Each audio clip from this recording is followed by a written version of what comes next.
Movie notes on Uncut Gems, 2019 film, 20 October 2024 viewings. I just finished viewing this today, all the way through the end credits and everything. Today, Sunday, 20 October 2024. So these are my movie notes for this viewing. I have seen this before. I am Tanis Leonardi, she, her, hers of Seattle. And for this viewing, I decided that descriptions I've seen online and on the movie jacket and stuff are a bit different. This is a rather big deviation from the descriptions that I saw. So it's like, sometimes I'll write something that's semi-similar and this one deviates a bit. So my description for this reading is a fiction film about the work-life balance of a male jeweler industry gemology, including him running his jeweler business and attempting / not attempting to sell a particular opal specimen from Ethiopia in relation to a particular basketball player and his performances. So, like, if viewing it, it can kind of be like, are you attempting to sell it or not? It's like kind of like the roller coaster ride of the movie. I will say, so my undergraduate degree, my 4-year degree is geology and geophysics, and I think there was this graduate student who came from China, and she did her undergrad in gemology.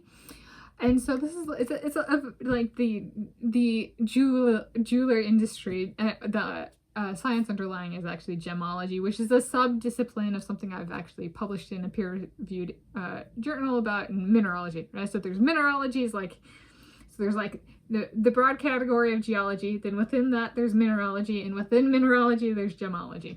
And gemology is dealing with the purity of a mineral. So if a mineral is of enough purity and quality, it can fall into the category of gem. And so different minerals have different specifications for what qualifies as a gem. And so if making jewelry, gemology is the science, or the corresponding like sub-science for that. And it's, so there's, what am I trying to say? And I have actually won an international mineralogical prize. So this is one that I'm like, it's kind of cool, in the sense of like, hey, look, I knew a white guy who was really into basketball too, who was also really into gems, like in the sense of minerals, but also gems.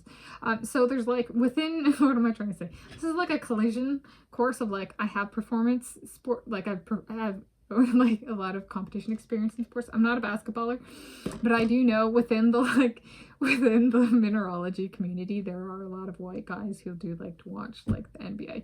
So this is kind of like, you know, when I like saw this was coming out and stuff, I was kind of like, you know, being in the niche community that I am, there's some of us in this world this is either relevant to, or like, this is like, but they just really love that one basketball player and they really love gems. And so essentially, like, this is like a jeweler guy who really just adores a particular basketball player. And so it's kind of like he would like this guy, so he has this like side hustler guy who like brings in this basketballer, but he like really likes this basketballer, right? Like, and so he really wants someone to get it, but he like there's the business side of the industry and stuff like this. And so it's kind of like about that dynamic, and there's wagering, but like but not from the basketball player on the guy running the business, and it's kind of like a shady business. All right, so yeah, I was in watching it. I have seen a movie, I think it was called Friday, and I was like watching this and I was like, is this the gemology version of Friday? Because it's like going for the like trying to capture what like a daily life is for like this individual, but also kind of the industry and like the kind of like, well, part of the reason why he's trying to get this piece to a basketballer is he really likes the basketballer. Okay. And that really exists in the gemology community, in the mineralogy community, based on my experience. Although, like, we're like, you know, petrologists and mineralogists, no, not quite as flashy as this Hollywood movie. So there's that. And then something else that kind of came up was, is the real topic being broached in this movie? Like, this is a shockingly high level from my perspective of some basic understanding of business and basic understanding, okay, maybe more than basic understanding of mineralogy, and then having a background in performance, like, or in sports competition, right?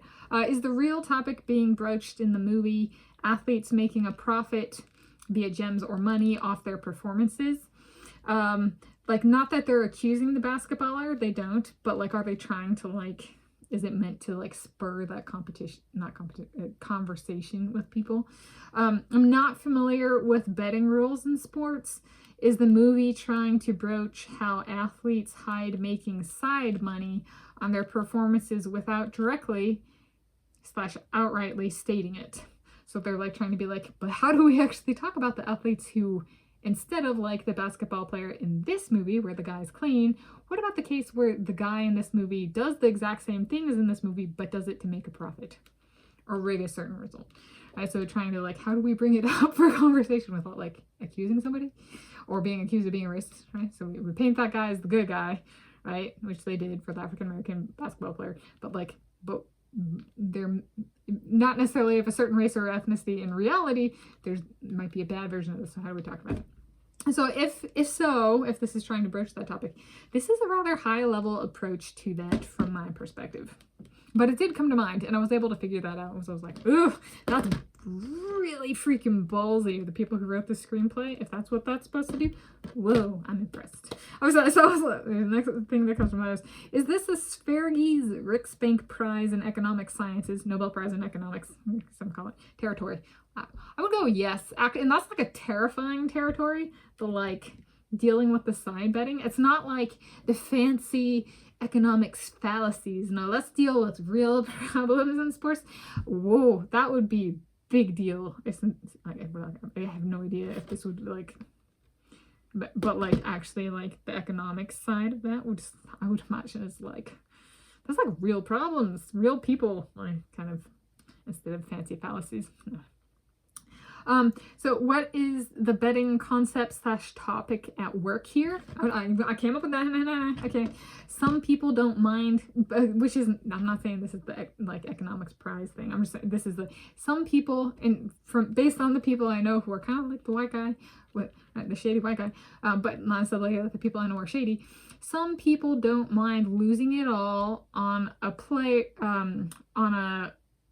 as long as the player tries. So the underlying concept here is like he's betting it all on this player and like his performances in the sports, but he doesn't, and he's betting it all because he doesn't mind if he loses the money because at least the player tries and gives it their all each game, right? So it's kind of a problem that might arise when a person is very like, I put it all out there every time without deviation, right? So it's a problem, so to speak, that might arise then, but then also I think in swimming, I think the term is used is like sandbagging, right? Then there's concern about people throwing their results or not performing well deliberately. That's like, this is like the positive approach to that problem. This movie of like the player who does not do any of the betting and does not throw their competition. Okay, random thing. Personally, I prefer Newsweek to Time, the publications. And then something that came up with this is mentoring. There's actually a hierarchy within his jeweler business, and the mentee, so to speak, or subordinate, or like lower down the hierarchy does come into play. So I was like thinking about my own. So are my mentees for my time getting my PhD in physics in Italy going to be 1, Anya, she, her, hers of Russia, who I have mentored before. And 2, Sarah, she, her, hers of Sweden, my fellow Scandinavian, I am biographer for. Question marks. I'd be okay with both those. Okay. So that they would be getting some sort of yet to be determined, undecided, currently undergraduate degree, and I'd be getting my PhD or something like that. Would they be getting their second undergrad degree? I don't know. Okay. Anyway, that would be something I'd be clued in at some point if that happened. Okay. Like in person, like with my Josh, via email, via print stuff, via in-person meeting with people, calling, I guess. Okay, anyway, moving on. Last thing, it would be very cool if after moving in with Josh, we could visit my parents and he could meet my Grandma Connie and Aunt Annette if he does not meet them when we are moving me in. Perhaps we could even ask to go and see my Aunt Danette's friend's mineral / gem collection. Yes, one of my Aunt Danettes has a friend who has a mineral collection, which even says like where the specimens come from and stuff. So yeah, those are my movie notes on Uncut Gems, 2009 film, 20 October 2024 viewing. Prior to this viewing, I had given this a 4 out of 5 stars. I stand by that. That rating remains unchanged for me.